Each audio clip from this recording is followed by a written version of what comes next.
ಬ್ರಹ್ಮ ಬರೆದಿರ್ತಕ್ಕಂಥ ಹಣೆ ಬರವನ್ನ ತಿದ್ದಿ ಹೊಸದಾಗಿ ಬರೀತಕ್ಕಂಥ ಬ್ರಹ್ಮ ಬರವನ್ನ ಬರೀತಕ್ಕಂಥ ತಾಕತ್ 3 ಜನರಿಗಿತ್ತು ನಾಡಿನೊಳಗೆ. ಒಬ್ರು ಯಾರು ಅಂತಂದ್ರ ರೂಢಿಯೊಳಗೆ ಆರೂಢರಾಗಿರ್ತಕ್ಕಂಥ ಹುಬ್ಬಳ್ಳಿ ಸಿದ್ದಾರೂಢರಿಗಿತ್ತು. ತ್ರಿಕಾಲ ಲಿಂಗ ಪೂಜಾ ನಿಷ್ಠರಾಗಿರ್ತಕ್ಕಂಥ ಅತನಿ ಶಿವಗಳಿಗಿತ್ತು. ಇನ್ನೊಬ್ರು ಯಾರು ಅಂತಂದ್ರ ನಮ್ಮ ಇಂಚಗೇರಿ ಮಠದ ಸದ್ಗುರು ಸಮರ್ಥ ಗಿರಿಮಲಪ್ಪ ಮಹಾರಾಜರಿಗಿತ್ತು. ಅಂದಿನ ಶರಣರು ಹಿಂದಿಲ್ಲನ ಬೇಡ, ಶರೀರ ತಗೊಂಡು ಬಂದಿರ್ತಾರ, ಗುರ್ತು ಹಿಡ್ಕೋಬೇಕು. ನಾವೆಲ್ಲ ಹಳಿ ಅಂಗಿ ಬದಲಾಯಿಸಿ ಹೊಸ ಅಂಗಿ ಹಾಕೊಂಡು ಬಂದಿರ್ತಾರ, ಗುರ್ತು ಹಿಡಿಬೇಕು, ಕಳ್ಕೊಂಡು ಹುಡುಕಬೇಡ್ರಿ. ಸಿದ್ದಾರೂಢರ ತಲೆ ಮ್ಯಾಗ ಬೆಂಕಿ ಚೆಂಡಿಟ್ಟಾರ, ಮಾಧವಾನಂದ್ರ ಕೊಲೆಗಡಕರಂದಾರ. ಇವತ್ತು ಜಗತ್ತೆಲ್ಲ ಪೂಜೆ ಮಾಡ್ಲಿಕ್ಕತ್ತದ, ಕಳ್ಕೊಂಡು ಹುಡ್ಕಾಡಕತ್ತೀವಿ ನಾವೆಲ್ಲ. ಬಸವಣ್ಣ ಒಂದೇ ಒಂದು ಅಂತರ್ಜಾತಿ ಮದುವೆ ಮಾಡಿ ಕಲ್ಯಾಣಗಳು ಕಟಕರ ಬೀಡಾಗಿ ಹೋಗಿತ್ತು. ಆದ್ರೆ ಇಂಚಗೇರಿ ಸಂಪ್ರದಾಯ ಬಸವಾದಿ ಶಿವಶರಣರ ತತ್ವ ಚಿಂತನೆಗಳನ್ನ ಭೂಮಿ ತೆಲಿನಾಗ ಇವತ್ತು ಜೀವಂತ ಇಟ್ಟದ. 32,000 ಅಧಿಕ ಅಂತರ್ಜಾತಿ ಮದುವೆಗಳನ್ನ ಮಾಡಿ ತೋರಿಸದ. ಒಂದು ಡೈವರ್ಸ್ ಇಲ್ಲ. ಸತ್ಯವನ್ನ ಹೇಳಬೇಕಾಗಿದೆ ಜಗತ್ತಿಗೆ. ಆಡಂಬರ ಬೇಕಾಗಿಲ್ಲ, ಹಣ ಬೇಕಾಗಿಲ್ಲ, ಪದವಿ ಪಟ್ಟ ಬೇಕಾಗಿಲ್ಲ. ಇಂಚಗೇರಿ ಸಂಪ್ರದಾಯಗಳು ಮಾಧವಾನಂದ ಪ್ರಭುಜಿಯವರು ಮದುವೆ ಹೆಂಗ ಮಾಡ್ಯಾರ ಅಂತಂದ್ರ 32,000 ಮದುವೆ ಮಾಡಿದ್ರು. ಮಠದ ಒಳಗೆ ಕುಂತಾಗ ಯಾರೋ ಒಬ್ಬರು ಕೇಳಿದ್ರು, ಯಪ್ಪ ಜಗತ್ತೆಲ್ಲ ಉದ್ಧಾರ ಮಾಡಿದ್ರಿ, ನಿಮ್ಮ ಮನಿ ಏನು ಸುಟ್ಕೊಂಡಿರಿ ಅಂತ ಕೇಳಿದ್ರು. ಹೌದಲ್ಲಪ್ಪ ಕರೆ ಐತಂದ್ರು. ಅಲ್ಲೇ ಕುಳಿತಿರ್ತಕ್ಕಂಥ ತಮ್ಮ ಮೊಮ್ಮಗಳ ಕಾಳಮ್ಮನನ್ನ ಕರೀತಾರ, ವೀರಶೈವ ಲಿಂಗಾಯತ ಮಣಿತಾನ ಅವರು. ಅಲ್ಲೇ ಇರ್ತಕ್ಕಂಥ ಇಸ್ಲಾಂ ಧರ್ಮದ ಆದಮ್ ಸಾಬನನ್ನ ಕರೀತಾರ, ಮದುವೆ ಮಾಡ್ತಾರ. ವೀರಶೈವ ಲಿಂಗಾಯತ ಇಸ್ಲಾಂ ಧರ್ಮ ಪದವಿ ಮಾಡ್ತಾರ. ಸರ್ವಧರ್ಮ ಸಮಾನತ್ವ ಬರೇ ಬಾಯಿ ಮಾತಿನೊಳಗಲ್ಲ, ಇಂಚಗೇರಿ ಮನೆಯೊಳಗೆ ಜೀವಂತ ಇಟ್ಟು ತೋರಿಸಿದ ಪರಂಪರೆ ಆದ್ರೆ ಇಂಚಗೇರಿ ಮಠ ಆದ್ರೆ ಇವತ್ತು ಜಗತ್ತಿನೊಳಗೆ. ಇಲ್ಲಿ PhD ಬೇಕಾಗಿಲ್ಲ, MA ಬೇಕಾಗಿಲ್ಲ, ಡಿಗ್ರಿ ಬೇಕಾಗಿಲ್ಲ. ಈ ಸಂಪ್ರದಾಯಗಳು ಸಾಮಾನ್ಯ ವ್ಯಕ್ತಿಗೂ ಕೂಡ ಬ್ರಹ್ಮಜ್ಞಾನವನ್ನು ತಿಳಿಸಿಕೊಟ್ಟದ. ಪುಂಡಪ್ಪ ಅಂತಿದ್ದ ಇಂಚಗೇರಿ ಮಠದೊಳಗೆ ಹೆಂಗ ಪ್ರಭುಜಿ ಮಹಾರಾಜರ ದಿವ್ಯ ಸಾನ್ನಿಧ್ಯ ಪ್ರವಚನ ಮಾಡ್ತಾ ಇದಾರಲ್ಲ, ಹಿಂಗ ಸಭಾ ನಡೆದಿತ್ತು. ಗುರುಲಿಂಗ ಜಂಗಮ ಮಹಾರಾಜರ ಮೊಮ್ಮಗ ನಾಗಪ್ಪ ಅಂತಿದ್ದ. ಅವ ಒಂದಿಷ್ಟು ಅಹಂಕಾರ ಬಂದಿತ್ತು. ನಾ ದಾಸಬೋಧ ಓದಿದ್ರನ ಇವ್ರು ಪುರಾಣ ಮಾಡ್ತಾರ, ನಾ ದಾಸಬೋಧ ಪಠಣ ಮಾಡ್ರೆ ಇವ್ರು ಭಜನೆ ಮಾಡ್ತಾರ. ಅಹಂಕಾರ ಬಂದಿತ್ತು. ಅವಾಗ ಬಾಬುಸಾಹೇಬ್ ಮಹಾರಾಜರು ಅಂತಾರ, ಏ ನಾಗಪ್ಪ ನೀ ಹೇಳು, ಏ ಪುಂಡಪ್ಪ ನೀ ಓದ್ಬಾ ದಾಸಬೋಧ ಅಂದ್ರು.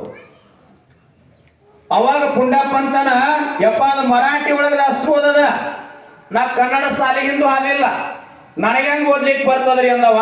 ಅವಾಗ ಬಾಬುಸಾಹೇಬ್ ಮಹಾರಾಜರು ಅಂತಾರ, ಏ ಸಾಲಿ ಕಲ್ತಾವ್ ಕಣ್ಣು ತೆಗೆದು ಓದ್ತಾನೋ, ನೀ ಗುರುವಿನ ಕಲ್ತಿ ಕಣ್ಣು ಮುಚ್ಚಿ ಓದು ಅಂತ ಹೇಳಿದ್ರು.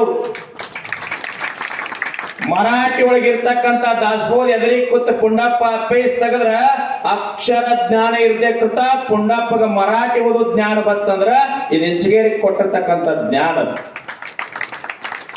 ಅಹಂಕಾರ ಇಲ್ಲ. ಗುರುವಿನ ಪಾದ ಮುಟ್ಟಿ ದರ್ಶನ ಸ್ಪರ್ಶನ ಸಂಭಾಷಣೆಯಿಂದ ಗುರು ಮುಟ್ಟಿ ಗುರು ಆಗುವ ಸಂಪ್ರದಾಯದೊಳಗೆ ಜಗತ್ತು ಯಾವ್ದಾರು ಇದ್ರೆ ಅದು ಇಂಚಗೇರಿ ಮಠ ಅಂತ ಹೆಮ್ಮೆಯಿಂದ ಹೇಳಬೇಕಾಗ್ತದೆ. ಎಂತ ಜ್ಞಾನದ ನೋಡ್ರಿ. ಮೇಲಪ್ಪ ಹೊಸಟ್ಟಿ ಅಂತ ಹೇಳಿ ಇಂಚಗೇರಿ ಮಠದಿಂದ ಹೊಲಕ್ಕೆ ಹೋಗಿರ್ತಾನೆ, ಅಲ್ಲೇ ಒಂದು ಅರ್ಧ ಕಿಲೋಮೀಟರ್. ಅಖಂಡವಾದ ವಿಶ್ವಾಸ ಗುರುವಿನ ಮ್ಯಾಗ. ಹೊಲದೊಳಗಿಂದ ದಾರಿ ಮ್ಯಾಗ ಬರೋದ್ರೊಳಗ ಬಳ್ಳಾರಿ ಕಂಟಿಯಿಂದ ನಾಗರಾವ್ ಬರ್ತದ ಎದ್ದು. ಇನ್ನೇನ ಮೇಲಪ್ಪ ಹೊಸಟ್ಟಿ ಕಡಿಬೇಕು ಅನ್ನೋದ್ರೊಳಗೆ ಅವ್ವ ಅಪ್ಪ ನೆನಪಾಗೋದಿಲ್ಲ, ಜಾತಿ ಮತ ಊರು ನೆನಪಾಗೋದಿಲ್ಲ. ನೆನಪಾಗಿದ್ದ ಯಾರ್ದಂತಂದ್ರ ಏ ನಾಗಪ್ಪ ನನ್ನ ಕಡಿದ್ರ ಬಾಬುಸಾಹೇಬ್ ಮಹಾರಾಜರ ಆಣೆ ಆಗಿತ್ತು ಅಂತ ಹೇಳಿ. ಹೆಂಗ ನಾಗರಾವ್ ಹಿಡಿ ಎತ್ತಿ ರಸ್ತಾ ಮ್ಯಾಗ ನಿಂತಿತ್ತು ಹಂಗ ನಿಂತಿತ್ತು. ಓಡ್ಕೊಂತ ಮಠಕ್ಕೆ ಬಂದ. ಬಾಬುಸಾಹೇಬ್ ಮಹಾರಾಜರು ದ್ವಾರ ಬಾಗಿಲೊಳಗೆ ಬಂದು ನಿಂತಿದ್ರು. ಅವಾಗ ಅಪ್ಪೋಡಿ ಅಕ್ಕಿಲಿ ಬಂದಾರಂತೇಳಿ ಸಾಷ್ಟಾಂಗ ಹಾಕಿದ. ಬಾಬುಸಾಹೇಬ್ ಮಹಾರಾಜರು ಅಂತಾರ, ಏ ಮೇಲಪ್ಪ ದಾರಿ ಒಳಗೆ ಬಂದ ನಾಗರ ಹಾವಿಗೆ ನನ್ನ ಅಣಿ ಹಾಕಿ ಬಂದಿಯಲ್ಲೋ, ಎಡಿ ಎತ್ತಿ ಹಂಗ ನಿಂತದ, ಜನ ಓಡಾಡೋ ರಸ್ತಾ ಐತಿ, ಅಣಿ ತೆಗೆದು ಬಾ ಅಂತ ಹೇಳಿದ್ರು. ಅವನ ನಂಬಿ ಬಂದ ಮೇಲೆ ಅವನಂತಾಗದಿದ್ದರೆ ಈ ಭುವನಕ್ಕೆ ಬಂದು ಫಲವೇನು ಅಂತ ಹೇಳ್ತಾರ. ಗುರುವಿನಿಂದಲೇ ಮುಕ್ತಿ, ಗುರುವಿನಿಂದಲೇ ಭಕ್ತಿ, ಗುರುವಿನಿಂದಲೇ ಸಹಜ ಪರಮೇಶ್ವರ ಪ್ರಾಪ್ತಿ. ಗುರುದೇವ ನಿನ್ನ ಹೊರತು ಅನ್ಯ ದೇವರು ಯಾಕೆ? ಬಹಳ ಇತಿಹಾಸ ಕೆಣಕೋದು ಬೇಡ. ಹಿಪ್ಪರಿಗೆ ಒಳಗೆ ಬರೇ ಸಂಗಯ್ಯಪ್ಪನ ಸಗಣಿ ಸಾರಿಸಿದ್ದಿತ್ತು. ಮಾಧವಾನಂದ್ರ ವಾಣಿ ಆಗ್ಯದ. ಅಲ್ಲಿ ಪಂಚಲೋಹದ ಕಳಿಸಿತ್ತು ಹಿಪ್ಪರಿಗೆ ಒಳಗೆ. ಗಿರಿಮಲಪ್ಪ ಮಹಾರಾಜರ ಕಳಸ ಕುಣಿಸ್ಬೇಕಂತೇಳಿ ಮಾಧವಾನಂದ ಪ್ರಭುಜರು ಒಯ್ತಾ ಇದ್ರು. ಊರಿನ ಜನ ಎಲ್ಲ ಆಟಗಾಡ್ತಾರ, ಯಪ್ಪ ಸಂಗಯ್ಯಪ್ಪನ ಗುಡಿಗೆ ಕಳಸ ಇಡಬೇಕ್ರಿ, ನಾ ಕಟ್ಟಡ ಕಟ್ಟುದೈತ್ರಿ ಅಂತಂದಾಗ ಮಾಧವಾನಂದ ಪ್ರಭುಜವ್ರ ಬಾಯಿಂದ ವಾಣಿ ಬಂದದ. ಎಲ್ಲಿಲ್ಲದ ಗುಡಿ ಗೋಪುರ ಕಟ್ಟಿ ಬಂಗಾರದ ಕಳಸ ಇಡುವಂತ ಬರ್ತಾನೋ ಅಂತ ಹೇಳಿದ್ರು. ಯಾರು ಬಂದ್ರು? ಸದ್ಗುರು ಸಮರ್ಥ ಪ್ರಭುಜಿ ಮಹಾರಾಜರು ಬಂದ್ರು. ಕಳ್ಕೊಂಡು ಹುಡುಕಬ್ಯಾಡ್ರಿ. ಬಾಳ ಬಳಕ್ ಪೂಜೆ ಲಕ್ಷ ಜನ ಮಾಡ್ತಾರ. ಇದ್ದಾಗ ಉಪಯೋಗ ತಗೋರಿ, ನಾಮ್ ತಗೋರಿ, ನೇಮ ಮಾಡ್ರಿ. ಭಾಳ ಏನು ಮಾಡಬೇಕಾಗಿಲ್ಲ.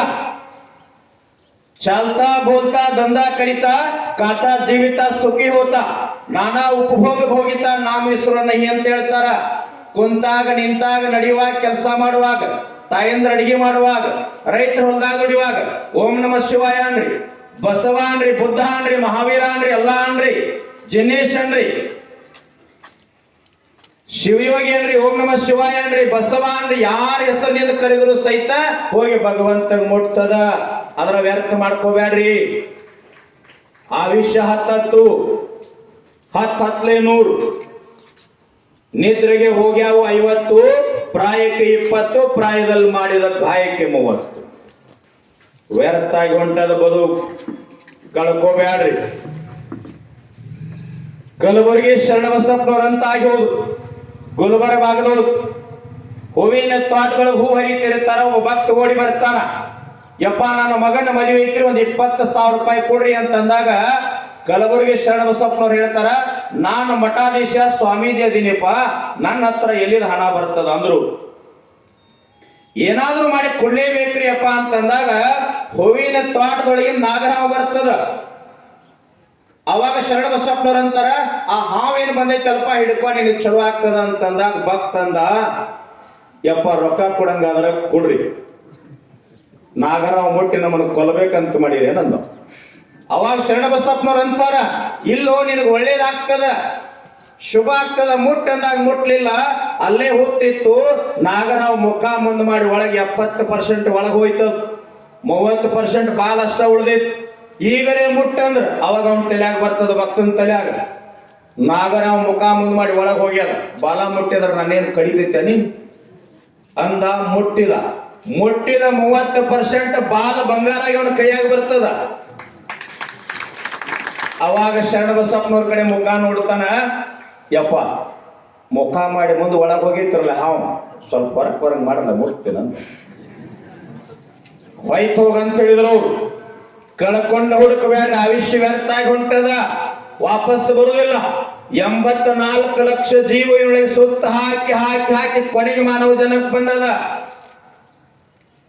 ಇದು ಮುಕ್ತಿ ಆಗಬೇಕು ಅಂತಂದ್ರ ಹಣದಿಂದ ಆಗೋದಿಲ್ಲ, 1000 ಎಕರೆ ಭೂಮಿಯಿಂದ ಆಗೋದಿಲ್ಲ, ದೊಡ್ಡ ಅಧಿಕಾರದಿಂದ ಆಗೋದಿಲ್ಲ. ಅದಕ್ಕೆ ಸಮರ್ಥ ಗುರು ಬೇಕು. ಗುರು ಇದ್ರ ಮಾತ್ರ ಮುಕ್ತಿ ಆಗ್ಲಿಕ್ಕೆ ಸಾಧ್ಯದ.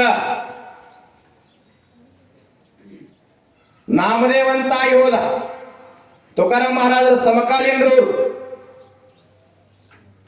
ನಾಮದೇವ ಮಹಾರಾಜರಿದ್ದಾಗ ಜ್ಞಾನದೇವ ಮಹಾರಾಜರು ಎಲ್ಲರೂ ಕೂಡಿ ಕುಂತಿದ್ರು. ಗೋರಾ ಕುಂಬಾರ ಅಂತೇಳಿ ಹಸಿ ಗಡಿಗೆ ಮಡಿಗೆ ಮಾಡ್ತಿದ್ದ ಕುಂಬಾರವ. ಅವಾಗ ಜ್ಞಾನದೇವ ಮಹಾರಾಜರಂತಾರ, ಗಡಿಗೆ ಎಲ್ಲ ತಯಾರು ಮಾಡ್ತೀಪ, ಹಸಿ ಯಾವ್ದೈತಿ, ಬೆಂದೈತಿ ಯಾವ್ದ, ಪರಿಪೂರ್ಣ ಯಾವ್ದೈತಿ ನನಗೆ ಗೊತ್ತಾಗ್ತೈತಿ. ಇವೆಲ್ಲ ಜ್ಞಾನಿಗಳು ತಲೆ ಕುಂತಾವಲ್ಲ, ಇದ್ರಾಗ ಯಾವ್ದು ಬೆಂದೈತಿ ನೋಡಂದ್ರ ಅವ್ರು ಜ್ಞಾನದೇವ ಮಹಾರಾಜ.